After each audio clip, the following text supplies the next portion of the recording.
Hi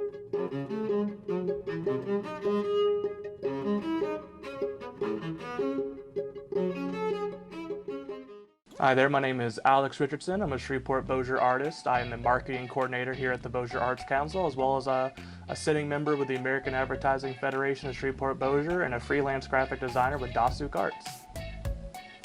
When did you discover your passion for art? I've been drawing since I was in preschool. My mom, if you ever ask her, she'll tell you a story about how apparently as a kid I drew a picture of a guy throwing a baseball and I had motion lines behind the baseball, and she was so proud of that.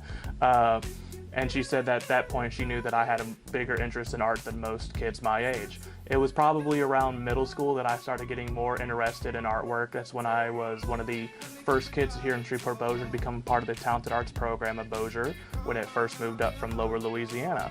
After that, I ran through the Talented Arts program all the way through high school, and then went to college as a graphic designer and art student, and now here I am at the BAC. So I followed a passion for art for a long time, and I'm happy where I'm at.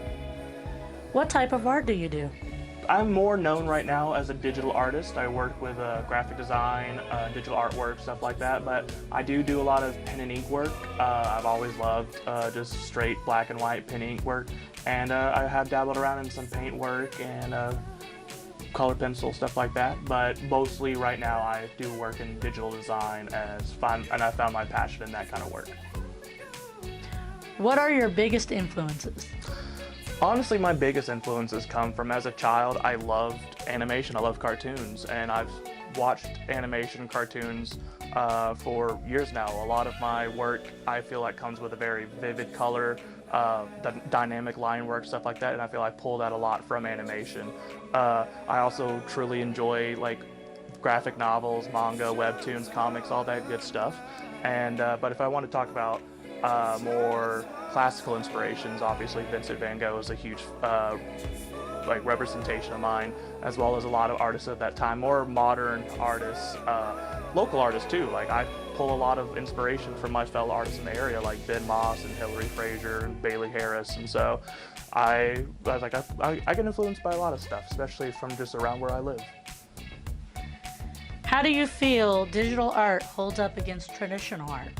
I feel that they have an equal place in the art world, but I feel like there's still a lot of bias towards digital artwork by people who feel that traditional artwork is the end-all be-all. I've actually had a show, my first solo show was a show called Point and Click, which was a tongue-in-cheek pointing at the world of traditional art by people who feel that digital art does not have a place in there. All the artwork that I create is made or was made for that show using digital art process, and people came out and looked at it and enjoyed the work and saw the level of skill that went into it. You know, it wasn't pencil on paper, it was a tablet pen on an art program. Digital art has gotten a little bit more murky nowadays with this new rise of AI art, which angers me in a way, because I feel like it's regressed a lot of the progress made by people who work in digital art with an actual type in something, click on it, and the artwork is created. So I feel like it's now more work that I have to do to kind of show the actual advantages of creating the artwork for yourself using digital process instead of just typing something into a search bar and creating what you find out of it. But I feel like it's a modern age, new artwork is available for people in that regard, and so I don't think that it should be pushed out of a traditional art space. I think that there is value in it and showing different forms of artwork with different viewpoints. Can you describe your process for creating new work? So I've actually always been an artist who I don't like doing a rough draft. Usually if there's a piece that I want to work on, I ruminate on it. I think about it a lot, and I kind of come up with how it's supposed to look in my head, and then from there I'll work on the rough sketch, then the line work, the color work, and the shading work, and it's usually an immediate process. I try to get work done within a day or two, unless I'm working on a really big piece, which is usually the entire week. A lot of work I do isn't something I'll do and I come back to later. It's a hyper focus at that moment just to knock it out. Yeah, it's just like, it's usually something that like has to do with something that just catches my interest for the moment, whether it's some kind of fantastical setting, creature, character, or just a fun little piece that I think would be funny to put out. But that's kind of where my process is. It's a lot of thinking about a piece for a very long time and then actually creating the piece. What programs and devices do you use?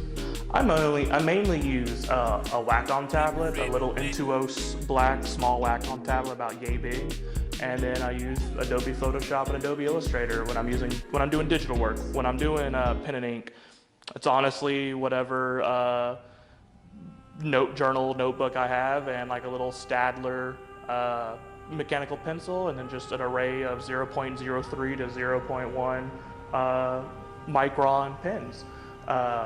But when it comes to the digital work, I like to keep the little Wacom that I use. I think there's an idea for people who want to get into digital artwork that they have to get this big, like there's these big screens to work on, like what the professionals use, and it's just like, you don't have to get that. You don't have to spend $400 to $500 on this big appliance that's going to take up half of your desk space and eat up most of your time. You can do digital artwork with just a little pen tablet that costs like $40 off of Amazon. And so that's what I've been using to create everything that I've created so far. What advice would you like to give someone just getting started in digital art? Do it. Just do it. I mean, it's easy to get into. Obviously, there's going to be a learning curve like everything. You're going to be bad before you get good.